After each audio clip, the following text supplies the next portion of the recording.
في ناس دلوقتي قريبين منك وبيعانوا من الوسواس القهري، والناس اللي حواليهم بيحاولوا ان هم يساعدوهم، يطمنوهم، يقولوا لهم ما تفكروش، يعدلوا لهم حياتهم عشان ما يتضايقوش، او يقولوا لهم خلوا ايمانكم قوي.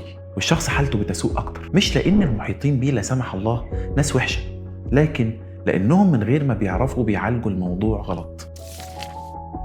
والمشكلة مش في نية الناس اللي حواليه، المشكلة ان احنا كمجتمع اتعلمنا نتعامل مع الألم بطريقة واحدة، وهي ان احنا نجري ونخففه بسرعة. وده في الوسواس القهري بيعمل العكس تماما. لما حد عزيز عليك يقولك انه خايف انه يؤذي حد مثلا من الناس اللي هو بيحبهم، او مش متأكد من وضوءه، او قلقان على حاجة عمالة تتكرر، ردنا الطبيعي بيكون ما تفكرش، ده مجرد وسواس، انت طيب وعارف انك مش هتأذي نفسك ولا هتأذي حد. الكلام ده جميل ونيته حلوة، ورغم ان الكلام ده نيته كويسة، الا ان دراسات دانيال ويجنر الشهيرة لما طلب من الناس ان هم ما يفكروش في دب ابيض، الكل فكر في الدب الابيض. لما بتقول لحد ما تفكرش، انت بتضمن انه هيفكر. الجملة دي مش بتساعده ابدا، دي بتقفل عقله جوه الفكرة اكتر. تاني غلطة بنقع فيها وهي الطمأنة المتكررة. جمل زي انت اتوضيت صح، انا شايفك، لا انت مش هتأذي حد، او انا شايفك ومش شايف انك انت غلطت. كل جملة من دول بتقول للدماغ حاجة واحدة: الشك اللي انت شكيته كان حقيقي وكان محتاج إجابة. وكل ما الإجابة جت، الشك رجع أقوى. كل ما زادت الطمأنة من المحيطين، كل ما زاد الوسواس. الغلطة الثالثة، ودي أكتر غلطة بنعملها من غير ما بنحس بيها، وهي إن إحنا نجري ونعدل الحياة كلها من حواليه. الأم اللي بتغسل هدوم ابنها بطريقة معينة عشان ما يتضايقش، الزوج اللي بيتجنب مواضيع معينة عشان مراته ما تتوسوسش، أو الأخ اللي بيجاوب على نفس السؤال 10 مرات في اليوم. السلوك ده من أهم الأسباب إن الوسواس القهري تنميه موجود، لأن الشخص اللي عنده وسواس محتاج يتعلم إنه يعدي القلق، مش إن القلق يتشال من حواليه.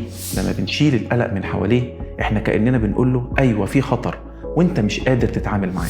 أما الغلطة الرابعة ودي الأوجع، فهي الإطار الديني الغلط. لما شخص يعيد صلاته 10 مرات، يجيله رد واحد من المحيطين حواليه: خلي إيمانك قوي، استعيذ بالله من الشيطان الرجيم، اقرأ المعوذات، ربنا بيتقبل منك، انت بتبالغ. الشخص ده بالفعل بيقرأ المعوذات وبيصلي وبيحاول، بس المشكلة مش في إيمانه، المشكلة في دماغه وفي نظام الإنذار اللي اتعطل. ابن القيم الجوزية نفسه من 700 سنة فهم ده لما قال: الوسواس إذا لم تناظره ذهب.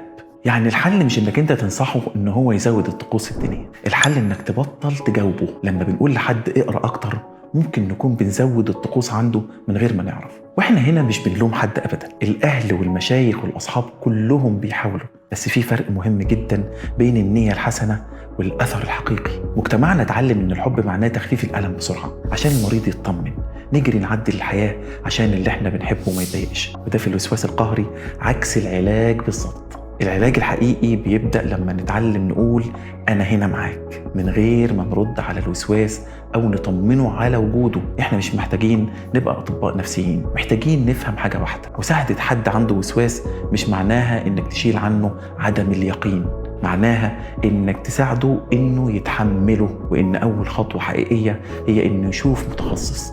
ده مش عيب ولا ضعف، ده قرار الشخص اللي بيحب نفسه. النية الحسنة مش كفاية، والحب مش كفاية، محتاجين نضيف ليهم الفهم. وأول خطوة في الفهم إن احنا نعرف إمتى ربنا بيساعد وإمتى يضر من غير ما نحس. لو في حياتك حد بيعاني من الوسواس أو أنت نفسك بتحس بيه، احفظ الفيديو وابعته لحد ممكن يساعده. أشوفكم الحلقة الجاية، سلام.